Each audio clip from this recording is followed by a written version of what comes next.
Welcome to the Kyle Olson Show. I'm so glad you're here. Joe Biden's inaugural committee does not want supporters to travel to Washington, D.C. in January. The Presidential Inaugural Committee consulted with, quote, medical experts advising President-elect Joe Biden and announced initial protocols to protect public health during the inauguration, an event, by the way, that traditionally takes place outside on the Capitol lawn. Biden's advisors said in a press release that the historic ceremony will include, quote, vigorous health and safety protocols and honors and resembles sacred American traditions while keeping Americans safe and preventing the spread of COVID-19, or the Chinese virus, my words. We all know Beijing Biden would never blame China. There's too much business for Hunter to get there. Joe doesn't want to offend the communists. Biden's speech will focus on the coronavirus, build back better, and bring the country together. That may stand in sharp contrast to the speech he delivered Monday after the Electoral College cast a sufficient number of votes to make him the president-elect. Biden did not just acknowledge victory, he taunted his defeated opponent, President Donald Trump, my colleague at Breitbart News, Joel Pollack, noted. Rather than celebrate the result and reach out to Trump and his supporters, Biden, coughing up phlegm throughout his speech, attempted to rub salt in the wound, continuing to argue the case after he had already won it. Here's some highlights of Joe Biden's speech. Once again, in America, the rule of law, more Americans voted this year than have ever voted in the history of the United States of votes counted. President Pence received when they won in 2016. Excuse me. Or dispute the results margin 4 years ago. And yet, I thank them. And I'm convinced we can work together for the good of the nation on many subjects. That's the duty owed to the people, to our Constitution, to our history. You know, in this battle for the soul of America, democracy prevailed. We, the people, voted. Faith in our institutions held. The integrity of our elections remains intact. And now it's time to turn the page, as we've done throughout our history, to unite, to heal. As I said in this campaign, I will be president for all Americans. I'll work just as hard for those of you who didn't vote for me as I will for those who did. There's urgent work in front of us. Getting this pandemic under control and getting the nation vaccinated against this virus. A reporter preemptively blamed Biden's apparent acid reflux, which makes him clear his throat. Biden said later he's battling, quote, a little bit of a cold. The ceremony footprint will be extremely limited, and the parade that follows will be reimagined, the Presidential Inaugural Committee said without giving further details.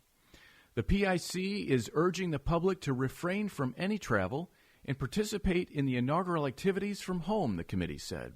This is like someone who says they don't really want to have a birthday party because when in reality they know no one would want to go anyway. It also recommended supporters should, quote, limit gatherings during the inauguration, a theme that was implemented during the campaign, which saw Biden play to tiny, well-spaced crowds of backers. Our goal is to create an inauguration that keeps people safe, honors the grand traditions of the presidency, and showcases the Biden-Harris administration's renewed American vision for an inclusive, equitable, and unified citizenry, Presidential Inaugural Committee CEO Tony Allen said. Can Joe Biden really unify our citizenry? If you listen to his speech after the Electoral College vote, there was nothing to rally around there, nothing to unify us. The man's angry. He's bitter. He's not optimistic. He's not a visionary. Look at his cabinet. It's Obama 2.0. Wanting to unify the country makes a good soundbite that the mainstream media will just lap up, but it's not reality. Joe Biden's campaign manager, Jennifer O'Malley Dillon, called Republicans a bunch of effers this week. Except she didn't say effers, of course. She said the real word. And then Hillary Clinton even jumped in, as if 2020 can't end fast enough. People who stood by Donald Trump for the last 4 years are now claiming to be offended that a Democratic campaign manager used a curse word? I don't think so, the failed 2016 Democrat candidate wrote on Twitter. On Thursday, Dillon walked back her claim, though she offered no apology. I used some words that I probably should have chosen better, she said. Organizers have hired quote, a team of seasoned production experts to create the program. Their experience includes, quote, envisioning and producing some of the nation's most watched events, including Democratic national conventions, presidential inaugurations, Super Bowl halftime shows, Tony Awards, and more. Oh, that will just be wonderful. One of those production experts is Stephanie Cutter. She cheered on Hillary in her efforts fracas. These people aren't about unity. They don't just hate Donald Trump. They hate Trump supporters, all 73 million of us. The pandemic is continuing to have a significant public health impact across the nation. PIC Chief Medical Advisor Dr. David Kessler said in the release, Americans everywhere must do their part to slow the spread of the virus. Wear masks, stay home, and limit gatherings. We are asking Americans to participate in inaugural events from home to protect themselves, their families, friends, and communities, he said. Well, that's nice. And Joe Biden is not just irritated with Trump supporters. Last week, he did a virtual meeting with a number of black leaders, not the rabid activists, but some establishment types like Al Sharpton. Joe Biden's diaper was in a bunch that day. Well, I don't know if that counts. I'm not so sure. Well, if it doesn't count for y'all, well, the hell with y'all. But because it's real. It's real. For 25 years as a United States Senator. Before, Sherilyn, you were even involved. I got it. I started off, I'm much older than you. That's why I got involved in politics. If in case you haven't looked, we have the largest voting right. Kristen, my operation, 1,000 lawyers, bigger than you or anybody else out there on voting rights. Not include, unless something happened since we've been talking, paid family and medical leave. Yes, it does. No, it does include. It does include paid family medical leave. Guaranteed. It doesn't have enough. Well, it has more than, I don't think you've read it.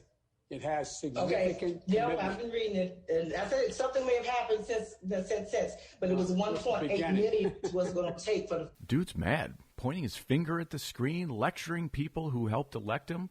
There was more. A lot of people in our community are getting a little anxious because they're not seeing enough of the progress they thought they would have seen at this point. Let's not disappoint them, and let's not get to a place where voters in Georgia begin to second guess. Okay, let me respond. I've got to go. Let me respond. There's a lot to respond to here. Let's get something straight. You shouldn't be disappointed. What I've done so far is more than anybody else has done this far. Okay? Number one. Number two, I mean what I say when I say it. I mean what I say when I say it. I'm the only person who's ever run on 3 platforms that I was told could not possibly win the election, and I never ceased from it. One was on restoring the soul of this country because of what I saw happen in Charlottesville. That was it. No one else was talking about it. The words of presidents matter. Nobody else, no progressive, was talking about it. I did. Yeah, come on. He talked about it. Isn't talking good enough for you people? In other parts of the meeting, he said why he couldn't use executive order to ban assault weapons, whatever assault weapons really means, and he downplayed expectations for bold plans. He said he would have to get things through a Republican Senate. Inspire Barack Obama, Joe Biden is not. Seat warmer for Kamala Harris, Joe Biden is. I still have hope for the legal pathways for President Trump. I don't have faith Chief Justice John Roberts will interpret the law. I think he makes rulings through a political lens, which would be the downfall of our nation of laws. And for the people demanding unity and somehow Joe Biden will do that, I won't forget how Joe Biden for months lied about what President Trump really said about Charlottesville. And I won't forget how vicious and nasty and evil Democrats were. But you know what? I think we should give Joe Biden every ounce of respect that Nancy Pelosi, Adam Schiff, Maxine Waters, Chuck Schumer, and all the rest of them gave President Trump. That's fair, isn't it? This is the Kyle Olson Show. I hope you'll stay with me. Coming up later, Antonio Sabato Jr. will be talking about a new conservative film studio. You don't want to miss it. We'll be right back.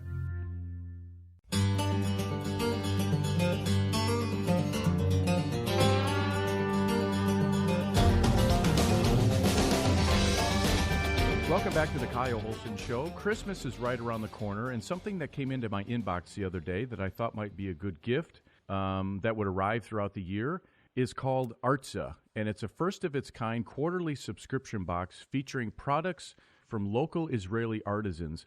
Many vendors and small businesses across the world, really, have been hurt due to the lack of tourism in the Holy Land. Joining me now to discuss the new program more is Dorian Schimmel, founder of Artza. So, Dorian, first, tell me about the impact that coronavirus has had on tourism in the Holy Land. Hi. Firstly, thank you so much for having us on the show. It's had a huge impact, and especially on all these small businesses and artisans which Artza likes to work with, which have been so affected by Corona. As you know, some of the cities which we've highlighted so far with Artza is Nazareth and Bethlehem, and they pretty much 80% of all the population of both of those cities rely almost solely on tourism, whether it's in the gift shop business or in the hospitality industries or tourism. So without any travel in the past 9 months, it's really affected them, and a lot of them are suffering. And we've seen so many businesses close, and the same is for across the entire country. So what you've done is you've taken the little trinkets and the crafts and the things that the various vendors create, foods, etc., and you've taken those and you've packaged them into boxes. So tell me more about that. Sure. So what Artza, which is the name of the company, what we try to do is we try and do two things. The first one is so many people spend a lot of their life learning about Israel and about the Bible, the New Testament, the Old Testament, and learning about all the people and the figures and the places, but they never actually get to visit the country and see those places themselves. So what we try and do is Artza is take you on a journey through the Holy Land and bring those experiences of the land, the people, the places, the history, the scripture to your doorstep at home, wherever you are in the world. And at the same time, we've partnered up with all these small businesses and artisans, and so that we can help support them and help support all these local businesses, especially during this time of Corona, where they're really, really suffering. So with every box which people order, we're really helping support the local people who live here and really rely on us. And so the gifts that people receive throughout the year, because it's a quarterly installment, correct? Yeah. So we're quarterly. It's a quarterly subscription box. Every 3 months, we highlight a different city across Israel, and we will source all of the products from within that city, from local artisans and businesses who live within that area. And then what we'll do is we'll tell the story of the city, the Bible, the people who live there, and we'll deliver you a full experience of that city to your doorstep. So we started off in Nazareth, where we sourced all the product from Nazareth, and now we're in Bethlehem, where we source all the product from Bethlehem, and we'll continue our journey through Jerusalem, the Galilee, down to the Judean desert, and we'll source all the products from businesses who live in those cities and are founded in those areas. And we'll tell the stories of the people who created all of these products. We'll tell you the history and the story of the city as well, and we'll give you this whole experience. So what sorts of products are you talking about? So in every box, we try and include a whole variety of different products. We have, as if you're traveling to the country itself. So everyone knows of the amazing Israeli cuisine. So every box will include some spices, and it will come with an accompanying recipe as well. So in every box, you'll learn another new Israeli recipe. And then we'll always include something to share with a family. There'll be games, there'll be fun and interactive ways to learn about the country and to learn about Israel and the city. We'll include a variety of artisanal and handmade foods and crafts. In every box, we also partner up with a different charity that will create something beautiful out of olive wood or ceramic or art, which you'll be able to have and hang in your home to always remember the city and the Holy Land. We have, in this box, we have beautiful handmade olive wood ornaments, which you can hang on a Christmas tree, beautiful ceramic plates, beautiful postcards, which tell the story of the people and the history. And in every box, we try and include this variety that you can experience the taste, the smells, the sounds, the people, and the history of every single city. And in every box, you'll receive between 7 to 9 items. And depending on which SKU you get, we have the standard and we have the premium. In the standard, you'll receive 7 items, and in every premium box, you'll receive between 8 and 9 items, which you can enjoy and which you can share with your family. What has the response been to the boxes? The response has been incredible. It's been really, really overwhelming for us. People have really connected in this deep way, because they feel like it's, we're really talking to people's face. It's the places and the cities which we've spent all of our entire lives learning about. It's the story of Bethlehem, and and of Nazareth, and then we'll go to Jerusalem. Like, these places are so familiar to us, and we've spent all of our lives learning about it, but we've never actually got to experience it in a physical way and really bring it to life. And people have been, their response has been really overwhelming and very heartwarming as well. It's really motivated us to continue and try and bring and deliver the best products in every single box to people at home.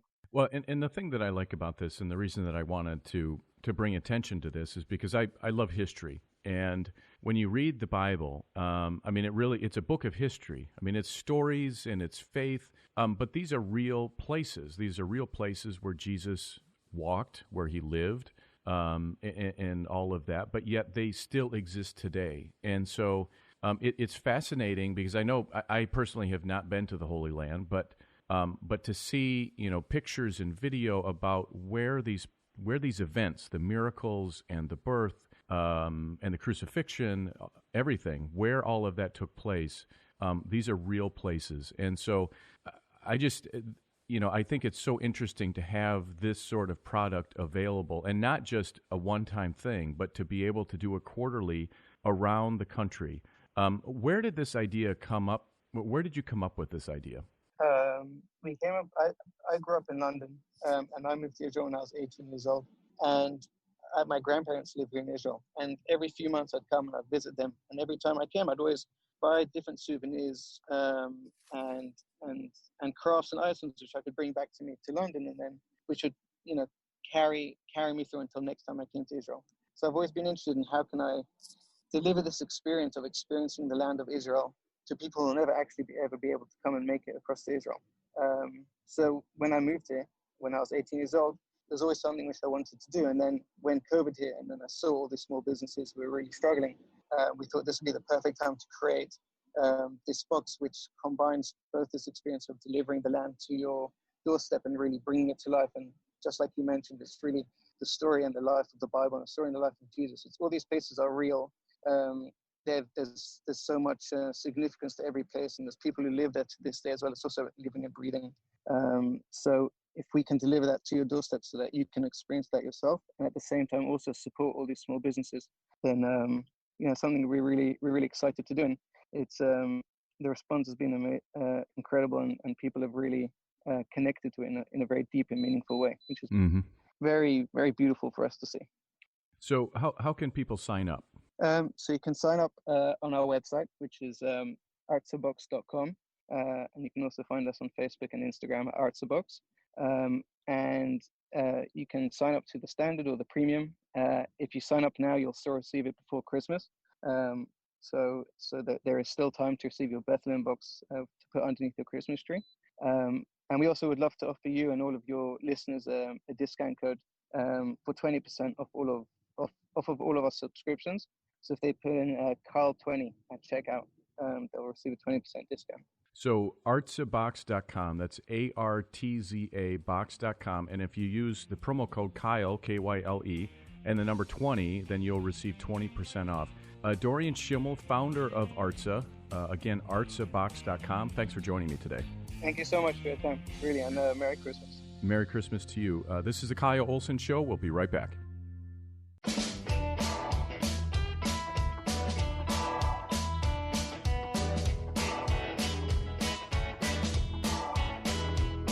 Welcome back to the Kyle Olson Show. My colleague at Breitbart News, Rebecca Mansour, fled Michigan many years ago, only to go to California. Tough break.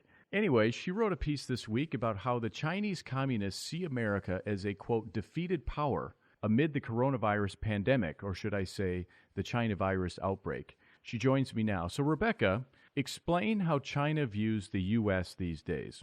Well, China has always viewed Western powers, especially the United States, as on the decline and as competition. And they have been very clear that their goal is to overtake us. In fact, just recently, our President Trump's Director of National Intelligence, John Radcliffe, he wrote an op-ed, actually earlier this year in the Wall Street Journal, where he just laid out, he said that, and I quote, "The People's Republic of China poses the greatest threat to America today, and the greatest threat to democracy and freedom worldwide since World War II. And he said, the intelligence is clear. Beijing intends to dominate the US and the rest of the planet economically, militarily, and technologically. So that's their intention.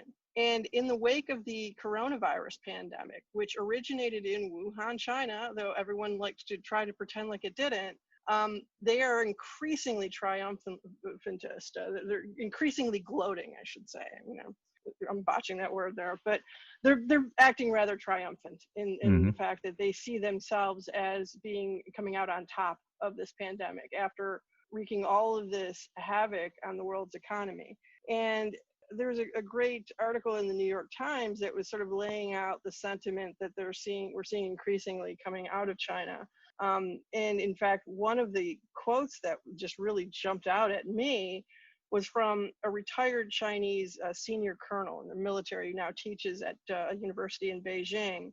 And he said, and I quote, "In this fight against the pandemic, there will be victorious powers and defeated ones. We're a victor power, we meaning China." And he says, while the United States is still mired and I think may well become a defeated power. So, I mean, that is the way that they're looking at it. And this is, of course, echoing all of the op-eds that we see coming out of China's state-owned media, you know, where they discuss how the United States is falling apart. That, you know, one op-ed actually said, "Time to wake up from blind faith in the Western system. Vicious partisan fighting has worsened in certain Western countries. Social fissures have deepened and severe social crisis is brewing." And this is how they see the United States, as falling apart and being torn apart internally. And in many ways, I wouldn't be surprised if that's being egged on by China. Because in the Chinese Communist Party, they always preach this message of what they deem as harmony. And by harmony, they mean control. They mean communist control. You know, suppression of any sort of diversity of opinion, suppression of any sort of individual rights, individual freedoms, all for the sake of a harmony where, you know, everything runs, you know, it's a communist system. It's like the Borg, essentially, right. For those of you who know Star Trek, lore. So, I mean, that's the way that they see things. And so they see us as falling apart from all of the internal dissent, you know, caused because of the coronavirus pandemic and everything else. And this is, of course, coming on the heels of all sorts of new information that's coming out of things that we've suspected all along, but now we're seeing very clear evidence of how much Chinese communist intelligence, officials, spies, and all that have infiltrated our government, our corporations, corporate America, all aspects, our university system. I mean, there was a report out of Australia that leaked in the Australian papers. It was based on a leaked database from China that was information that was leaked actually by Chinese dissidents, showing that there are nearly 2 million members of the Chinese Communist Party who have infiltrated major corporations in the West and academic institutions. And many of these companies like Boeing or Hewlett-Packard, Pfizer, Qualcomm, they are all part of our government and military supply chain. So this is incredibly, incredibly worrying.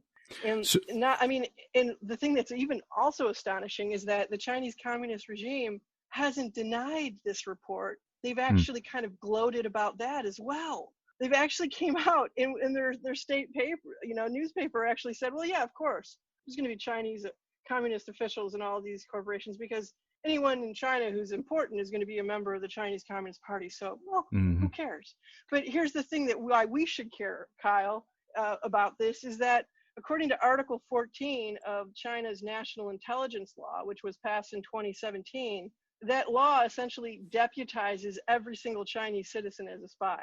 It states, and I'm going to quote because I think this is important. It states, Article 14 says, national intelligence work institutions, when carrying out intelligence work according to laws, may ask relevant institutions, organizations, and citizens to provide necessary support, assistance, and cooperation. In other words, if you are a Chinese citizen, the Chinese Communist government has the right by law to insist that you cooperate with their intelligence agencies by providing, basically spying for them. So yeah, kind of concerning.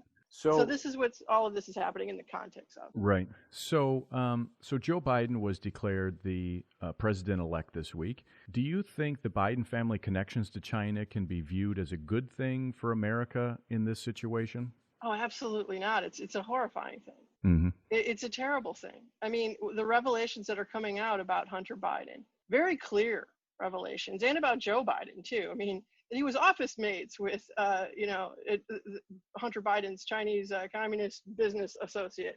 These are all very concerning, shocking, and I mean, this is the new Cold War. And during the campaign, we saw Joe Biden unable to call China a foe or an enemy or even an opponent. Are you concerned China could take advantage of a naive or compromised Joe Biden? Absolutely.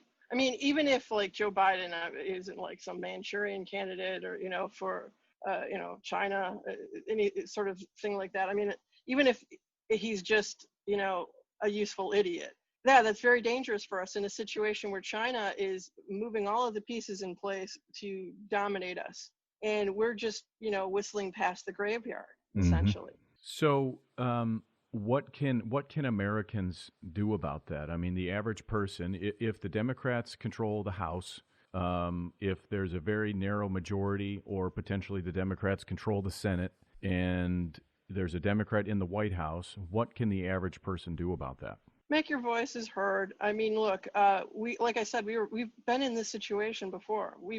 This is what happened in the last Cold War, and the Democrats, when they realized that they had a problem with people in, their administration who were communists, President Truman took action. He instituted loyalty oaths, things like that. I mean, this is the whole dreaded, McCarthy era and all that. We forget the history or the context of that era, which was there really were Reds under every bed. This thing goes. It was really a real issue, a real problem. And, we're in a situation, too, where this is looking like a real problem. And so, we have members of Congress who are stepping up, who are realizing this is a serious issue. We have the whole situation now with, Congressman Swalwell, who is apparently, a pawn maybe, or I don't know what his relation was with this woman who's an alleged spy, but it's looking pretty serious. And there's a lot of movement on trying to get him stripped of his intelligence committee, memberships and things like this, which seems just common sense. We need people just to make sure that their voices are heard on this. We still have a democratic system. We still have the power of the ballot box, and we can still vote. And people just have to stay engaged. This is going to be another long twilight struggle, like the last Cold War was. This isn't going to be over the snap of your fingers. Donald Trump really did get the ball rolling on this he was the first president in my lifetime to really alert people to the danger posed by communist China and really reorienting our thinking in terms of trade with China and all of that. So he set the ball rolling on this, and it's time for us to just continue to pick up the ball and run with it and realize that this is a long-term fight that we are in right now. Well, and to that point, I don't think that mentality is just going to leave the Republican Party simply because Donald Trump won't be president anymore. Clearly, there will be some Republicans who want to go back to, playing footsie with China or having, all of these other trade policies that are not America first. But I think that President Trump's view of the world, his America first agenda, has really found a home in the Republican Party, hopefully. But unfortunately, we're out of time. Rebecca Mansour, Senior Editor-at-Large at Breitbart News, thanks for joining me today. Thank you, Kyle. This is the Kyle Olson Show. We'll be right back.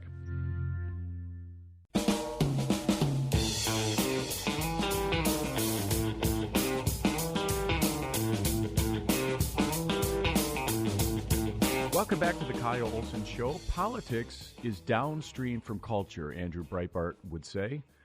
The fact that progressives control Hollywood, the media, our schools, has done real damage to our republic. One person who's doing something about that is Antonio Sabato Jr., and he joins me now. Thanks for being here. It's my pleasure. Thank you for having me. Thank you. So you're leading an effort to start Conflix Studios. Tell me about that and who's behind it. Well, the American people are behind it. We are patriots who want to keep going and support our country, support our law enforcement, support the history of our country, the Constitution, the flag, our soldiers, and so much more. And the entertainment world has moved away from supporting our country in so many ways, and they're very vocal about what they support. And I want to keep the entertainment business alive in our department. I want to keep promoting things that make this country great, that have made this country great for such a long time. And we want to make motion pictures and TV shows that support our God, support our flag, support so many things that make us patriots, and movies and projects that ultimately the American people are going to be proud of.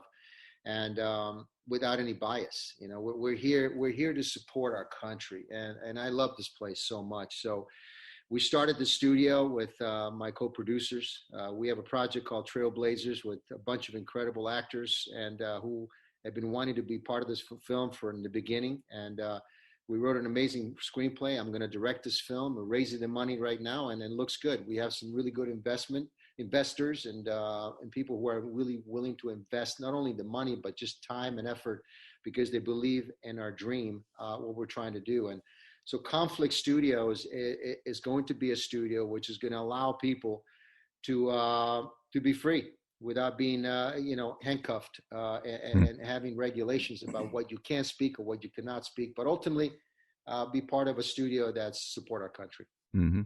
So Trailblazers is the first film under the studio banner. What's it about, and how will that fund more movies and the studio itself? It's incredible. Trailblazers has been a passion of mine for this entire year. God came to me with a project to restructure something new, to give a chance to a lot of people to get back into the limelight and to showcase their talent. And I created an adventure story, a Western, where God is the protagonist of the story, fighting evil in a Western settings with guns and fights and just a great family fighting for what is right. This is a true American family, 8 siblings and 2 parents who are fighting for good versus evil. And I've written these characters specifically for Scott Baio. I've written these characters specifically for Stacey Dash, for Robert Wagner, for Dina Martin, who's Dean Martin's daughter. I specifically organized this thing to be something that people have never seen, especially these type of actors, to do these kinds of action sequences in a Western, like I said. Well, ultimately, God is going to fight evil. And this is a trilogy. Everybody jumped on board when I told them about it, even before I wrote the screenplay. And then we put the 1 and 1 and 2 together, and we came up with a really good project. And I don't know, I've never been so more passionate about something than this. And this is a trilogy. So this is the beginning of 3. And distribution companies, they want to distribute this film even before we even shot the first single shot. So it's exciting. And it seems to me like it's needed now more than ever. And it also seems to me like there is a real audience for conservative movies and television. Have you been able to sort of quantify that? And how do you see that audience? The audience is waiting. It's eagerly waiting for something new. We want to give motion pictures. We don't want to specify what the motion picture is about or what we're going after. We want to give good films that ultimately support our country, support our God, support our flag. And I have projects. I've been talking to a lot of Navy SEALs, retired Navy SEALs that have a lot of great ideas and projects already written about stories that happened to them that I want to make. I would love to make movies about what happened to our president. What's been going on right now, the truth about what really happened and what's going on nowadays. So who's going to do it if we don't do it? So we're coming together. This is for patriots who are eagerly waiting to do something that's going to support our flag and so much more. So you mentioned a couple people, Scott Baio and others, Stacey Dash. Kevin Sorbo. I mean, you imagine everyone who's been blacklisted because they have a different point of view than these liberal Hollywood, elites, and these people have been tossed on the sideline. These are people like Lorenzo Lamas used to make a lot of TV shows. Scott Baio used to make a lot of TV shows. Now they've been put on the sideline, like I said, and they don't want to be used for anything. And these are talented individuals, women and men who are. And not only the actors, I mean, we are trying to put together, a lot of people are are trying to run away from Hollywood because there's all these regulations about I can't wear my flag on my hat, or I can't wear my cross. I can't go to work and talk about God, and all these other things. So they're just sick of it. They want to go to work. They want to be themselves. They want to have the freedom to express their beliefs if they have to on a movie set without being put down. And so these roles, this project is created for a lot of people who are sick of it, and they want their freedom back. Here's something that I never understood. So there's 73 million Trump supporters out in America. I believe we are a culturally conservative, right-of-center country. Hollywood studios are in the business to make money. Why don't they make conservative movies?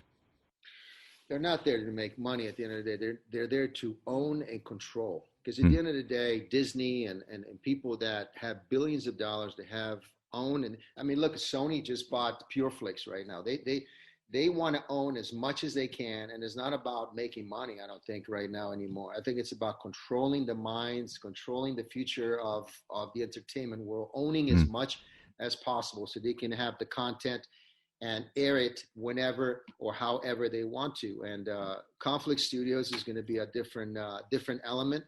And that's exactly what we need in Hollywood, someone who's going to stand up for this tyranny. Because, I mean, how do you blacklist people just because they support a different president? I mean, it's gotten out of hand. When I spoke for the president at the RNC years ago, I was blacklisted in a matter of 24 hours because they have so much power. They can decide if I go to work or not.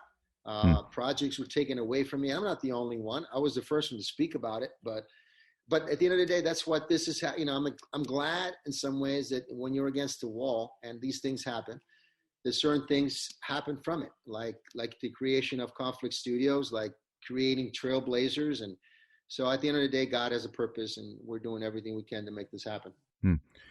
So you say your studio is going to make movies about God, family, and country. To me, that's classic American values. What exactly would these films look like?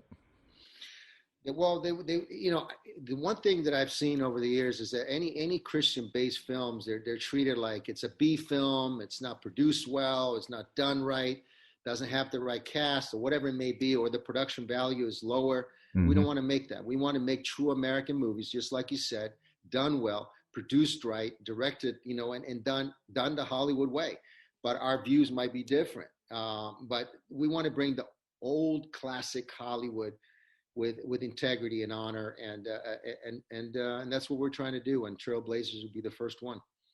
So how can someone who wants to financially get involved, how can they get in touch with you? Well, you can go to conflixstudios.com and leave us your information. We're trying to create and trying to build our fan base, and it's growing rapidly fast. So by the time we are going to release Trailblazers next year, hopefully, then we're going to have over millions of people who are signed up, ready to go. We need the support of American folks out here. We're going to make this together.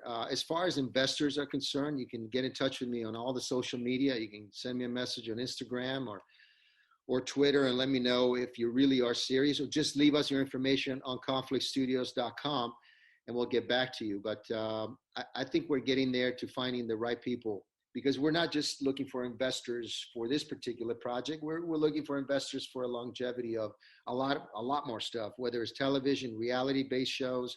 We're creating shows that are reality-based with going to all the churches around the countries and going to find the best pastor or the best church. And there's just a lot of ideas that we're creating right now with my team that are just phenomenal. And I think the American people are eagerly waiting for this. And Trailblazers, like I said, is the beginning of something spectacular. And if you go to Conflix Studios, it's CONFLIX studios.com. You can sign up for your email list, where I assume you're going to be sharing news about projects and when films are coming out and all of that sort of thing, right? Yes. So go to Conflix, CONFLIX studios.com to sign up. I think this is a great thing. I think that this is I think you're onto something, because I've studied these various Christian movies, for example, like the ones that Kirk Cameron has been in. and you look at the estimated budget, because I don't think that's public information, but then you look at the returns, and you know, I think there's a huge upside to these movies, but what it says to me is that there's an audience for it. And there's an audience who is eager to consume these stories and these projects because they're not being produced anywhere else. And so I think that this is a great thing, and you're onto something, and I hope you do well. Thank you. I mean, listen, I've learned also, I've had other films. I had one film that came out on demand, which was a shame because it should have been shown to a lot more people. It was called One Nation Under God with Kevin Sorbo, and it was a really good film about a kid, going to school and being able to express his freedom to speak about God and all the things that are really being taken away from our children nowadays. And this kid fights for freedom, and he's able to achieve that in this film in our daytime, like nowadays, what's going on nowadays. So I don't want that to happen with these films that we're trying to produce. I don't want it to be in a place where we work so hard, we do something passionate, and we want to release a film and there's nowhere to go. That's what Conflix Studio is. Conflix Studios is a place where we're going to have a distribution, in-house and distribution, a pre-production, post-production, and everything. So we don't have to worry about if these folks are going to try to show it and where they're going to show it, and they have the restrictions about what they can release it to or not. And then years later, you have a movie that came out that nobody sees. And we don't want to waste. God is too important to us, and America is too important to us. So we're doing things right, and we're working extremely hard to make this team come together as soon as possible. And that's a good point, because I think a lot of people, the consumer doesn't realize that the first step is making the movie and financing it and all of that. But then the second step is getting it in theaters or getting it streamed and getting a company to actually pick it up, so then you can make your money back and investors can make all their money and all of that. So that's a piece that I think that has been missing as well. But unfortunately, we're out of time. But Antonio Sabato Jr., I wish you well. Let's stay in touch. I want to help promote it however we can. And thanks for being here. My pleasure. Thank you. Thank you so much for joining me today. For more of my work, go to Breitbart.com or find me on Parler, Kyle Olson 4. Kyle Olson 4. KYLEOLSON and the number 4. For this episode and others, visit thekyleolsonshow.com. Thekyleolsonshow.com. This is The Kyle Olson Show.